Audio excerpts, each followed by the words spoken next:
अस्सलाम वालेकुम। आज हम बात करेंगे स्टर्लिंग यूनिवर्सिटी की। स्टर्लिंग यूनिवर्सिटी का ओवरऑल फीस क्या है, स्टर्लिंग यूनिवर्सिटी के एलिजिबिलिटी क्राइटेरिया क्या है, इंट्री रिक्वायरमेंट जिसको कहते हैं, जिसमें से इंग्लिश लैंग्वेज रिक्वायरमेंट भी आ जाती हैं और उसके अलावा आपके मेरिट रिक्वायरमेंट्स भी आ जाती हैं, और इनिशियल डिपॉजिट क्या है, लोकेशन क्या है, और इंस्टॉलमेंट प्लान्स क्या ये दे रही है क्या नहीं दे रही है, ये सारी चीजें हम कवर करेंगे। फर्स्ट ऑफ ऑल बात करते हैं हम इसकी ओवरऑल फीस के बारे में। इसकी फीस वेरी कर रही है 19,000 से लेके 20,000 से 21,000।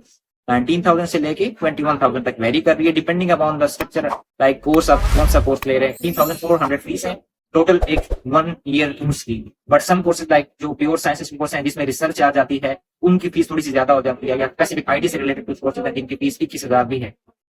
ये हो गई ओवरऑल फीस। अब स्टर्लिंग यूनिवर्सिटी 4,000 का स्कॉलरशिप ऑटोमेटिकली इंटरनेशनल स्टूडेंट्स को प्रोवाइड कर रही है। कोई भी किसी भी इंटरनेशनल स्टूडेंट है जो कि सेल्फ फाइनेंस स्टूडेंट है, सेल्फ फाइनेंस स्टूडेंट वो स्टूडेंट होते हैं, यहाँ पे मैं क्लियर करता जाऊँ, सेल्फ फाइनेंस वो स्टूडेंट होते हैं जो कि इंटरनेशनल फीस पे यानी कि फुल फी पे पढ़ रहे होते हैं। नॉट मैनी स्टूडेंट्स मेरे से क्वेश्चन बार बार करते हैं कि सेल्फ फाइनेंस का मतलब है कि मैं अपने आप को खुद सेल्फ कर रहा हूँ। नहीं, आप वो आपके पेरेंट भी फाइनेंस कर सकते हैं। रिसेंटली क्वेश्चन आया कि मैं एक सेल्फ फाइनेंस स्टूडेंट हूँ कि नहीं, क्योंकि मेरे बैंक स्टेटमेंट है वो तो मेरे पेरेंट प्रोवाइड कर रहे हैं।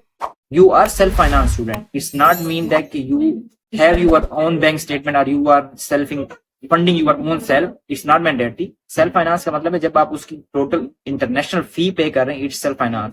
अगर इन केस अदरवाइज वो स्टूडेंट सेल्फ फाइनेंस में नहीं आते जिनको कोई स्कॉलरशिप मिल जाती है, कोई नेशनल स्कॉलरशिप है या कोई और स्कॉलरशिप है। तो मैं कर रहा था बात की 4,000 की स्कॉलरशिप दे रही है हर इंटरनेशनल स्टूडेंट को जिसको ये ऑफर कर देते हैं, ऑफर लेटर दे देते हैं, जिनका एडमिशन हो जाता है। ठीक है, अब आपकी अगर 19,000 फीस है तो आपकी फीस 15,000 हो गई। अब बात करते हैं इनिशियल डिपॉजिट की। रिसेंटली जनवरी इनटेक से इन्होंने इनिशियल डिपॉजिट बढ़ा दिया हुआ है। जनवरी में 3,000 पाउंड था इनिशियल डिपॉजिट, अभी उन्होंने 6,000 पाउंड इनिशियल डिपॉजिट कर दिया हुआ है फ्रॉम जनवरी इनटेक। ठीक है, सो अभी इनिशियल डिपॉजिट की बात हो गई। अब बात करते हैं कि इंस्टॉलमेंट प्लान। अभी तक यूनिवर्सिटी इंस्टॉलमेंट प्लान दे रही है कि जो आपको 2-3 प्लान दिए जाते हैं जब आप इनरोलमेंट करवाते हैं।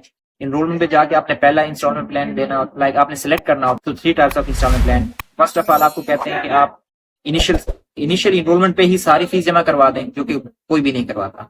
उसके बाद एक आपको ऑप्शन दिया जाता है कि आप 3 इंस्टॉलमेंट में करवा दें, इक्वल लाइक सेमेस्टर वाइज करवा दें, जो कि कोई नहीं करता। एक और इंस्टॉलमेंट प्लान दिया जाता है कि आप 2 इक्वल इंस्टॉलमेंट करवा लें 50-50 करके, वो भी कोई नहीं करता। एक जो सबसे बेस्ट वे है, ये जो सबसे बेस्ट ऑप्शन है और जिसकी वजह से बहुत सारे स्टूडेंट यहाँ पे आते हैं, वो है 12 मंथ इंस्टॉलमेंट प्लान। क्या मतलब है इसका कि आपकी जितनी भी रिमेनिंग फीस है उसको डिवाइड करते हैं, यानी कि 6,000 को निकाल दें, आपकी रिमेनिंग जितनी भी फीस रहेगी उसको 12 मंथ से डिवाइड कर देंगे। जो मंथ पे जितनी भी आपकी बनती है वो आपको पर मंथ इंस्टॉलमेंट करनी पड़ेगी। उनमें से एक इंस्टॉलमेंट आपको at the time of enrolment देनी पड़ेगी, जो कि अगर आप 6,000 जमा करवाएं तो रिमेनिंग आपकी रह जाएगी 7-8-9 तकरीबन रह जाएगी। 15 होगी तो 9 रह जाएगी, 8-900 पाउंड पर मंथ आ जाएगी फीस आपकी। सो जो कि एक मैनेजेबल फीस है। बात करते हैं इन एलिजिबिलिटी क्राइटेरिया की। सबसे मजे की बात इस यूनिवर्सिटी के एक और ये भी है कि जिसकी वजह से most of students come to Stirling university is the English language requirement. बहुत ही लीनियंट है इस मामले में। इवन कि आपके अगर इंग्लिश में, आपकी इंटर के इंग्लिश में, इंटरमीडिएट के इंग्लिश में 60% मार्क्स हैं आपके इंग्लिश सब्जेक्ट में, आपको ये MOI मीडियम ऑफ इंस्ट्रक्शन या जिसको लेटर ऑफ प्रोफिशिएंसी भी कहते हैं, ठीक है, उसकी बेस पे आपको ये एडमिशन दे देते हैं बगैर किसी इंग्लिश टेस्ट दिए, बगैर कोई आइट्स दिए, बगैर कोई लैंग्वेज टेस्ट दिए आपका एडमिशन यहाँ हो जाता है, और वो भी सिर्फ 60% मार्क्स में। और एक वो मजे की बात ये उसमें आपके 60% मार्क्स भी अगर आपने बैचलर कंप्लीट किए प्रीवियस 5 विद इन 5 ईयर, वो से यूनिवर्सिटी दे रही है।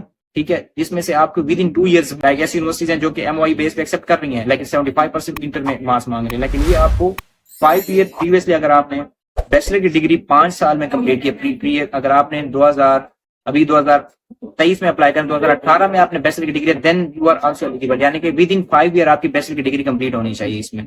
तो जो कि जिसकी वजह से बहुत सारे स्टूडेंट बगैर टेस्ट के यहाँ पे आए हैं और जो कि आते हैं। अब बात करते हैं लोकेशन।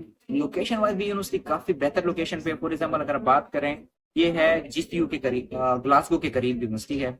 ग्लासगो और एडनबरा दोनों के करीब है, in between Glasgow and Edinburgh. ये थोड़े साइड पे करके है।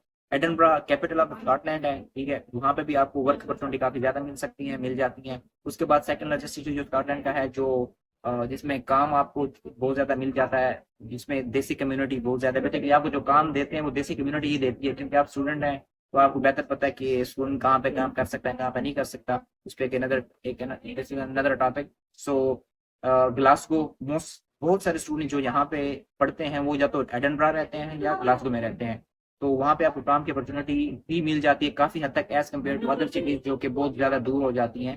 ठीक है, तो लोकेशन भी इसकी बेहतर है। ग्लासगो से आपको तकरीबन ट्रेन में कोई 40 से मिनट से 50 मिनट लगते हैं, या 1 आवर लग सकता है। इसी तरह एडनब्रा से भी आपको सेम टाइम ही लगता है, ये सेम ही डिस्टेंस पे है। So it is location wise best university. That's all for the today's Sterling University. If you have any question, comment it down. I will answer each question hopefully inshallah.